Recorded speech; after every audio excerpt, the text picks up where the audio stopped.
జాగ్రత్త తమ్ముడా జాగ్రత్త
నిర్లక్ష్యం వహిస్తే చిన్న దోమకట్టు వల్ల పెద్ద పెద్ద ప్రాణాలు పోతున్నాయి. లక్షల రూపాయలు మనం దాఖలు పెట్టినా కూడా ప్రాణాలు మరి నిలిచేటువంటి పరిస్థితులు వాటికే ప్రతి ఒక్కరు కూడా మరి ఆ రకంగా దోమల బారిన పడకుండా నిజంగా పరిశుభ్రంగా ఉంచుకోవాల్సిందిగా, అదేవిధంగా మరి బిడ్డ పెళ్లికి రాకముందుకునే మరి తొందరగా పెళ్లి చేస్తే భారం తగ్గించుకోవచ్చు అని చెప్పి చాలా మంది తల్లిదండ్రులు మరి బాల్య వివాహాలు చేసి విద్యార్థులు మన పిల్లల జీవితాన్ని నాశనం చేస్తాను. కాబట్టి అటువంటి బాల్య వివాహాలు చేయకుండా మరి ఆడపిల్లలు అయితే ఖచ్చితంగా మంచిగా చదివించి జాబ్ వచ్చినట్లయితే వాళ్ళ కాలమే వాళ్ళు బతికేటువంటి పరిస్థితి వస్తుంది. కాబట్టి ఆ రకంగా పెళ్లిడు వచ్చేంత వరకు కూడా మరి చిన్నపిల్లలకు పెళ్లి చేయాలని చెప్పేసి కోరుకుంటూ మరి వచ్చే ఎలక్షన్లలో ఓటు హక్కు కలిగిన ప్రతి ఒక్కరు కూడా మరి ఓటును మరి వినియోగించుకోవాల్సిందిగా ఖచ్చితంగా ఈ యొక్క ఓటును వినియోగించుకోవాలని కోరుకుంటూ మరి మరో పాట మరి ఓటు హక్కు ఉన్న ప్రతి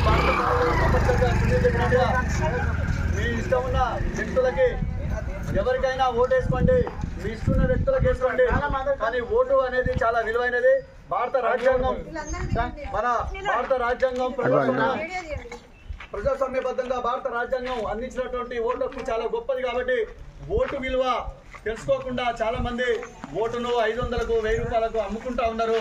డబ్బులు ఇచ్చే వాళ్ళది కాదు తప్పు, వాళ్ళది కూడా తప్పే అవుతుంది. కానీ ఎక్కువ తప్పు డబ్బులు తీసుకున్న వాళ్ళదే.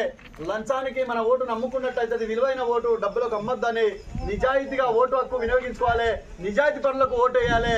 కాబట్టి ప్రజాస్వామ్యాన్ని బతికించాలి, రాజ్యాంగాన్ని బతికించాలంటే మీరందరూ కూడా నిజాయితీగా ఓటు హక్కు వినియోగించుకుంటారని, అదేవిధంగా ఎక్కడైనా డబ్బులు కానీ ఇంకేదైనా మద్యం కానీ ఏదైనా పంచినట్లయితే మరి సివిజిల్ ప్రోగ్రాంలో భాగంగా మీరంతా కూడా మరి కలెక్టర్కు కంప్లైంట్ చేసినట్లయితే దాన్ని నివారించే అవకాశాలు కూడా ఉంటాయి. కాబట్టి మరి మీరంతా కూడా మరి ఓటు హక్కును నిజాయితీగా వినియోగించుకోవాలని తెలియజేస్తూ, ఓటంటే తెల్ల కాగితం కాదురా, ఓటంటే కంప్యూటర్ బటన్ కాదురా.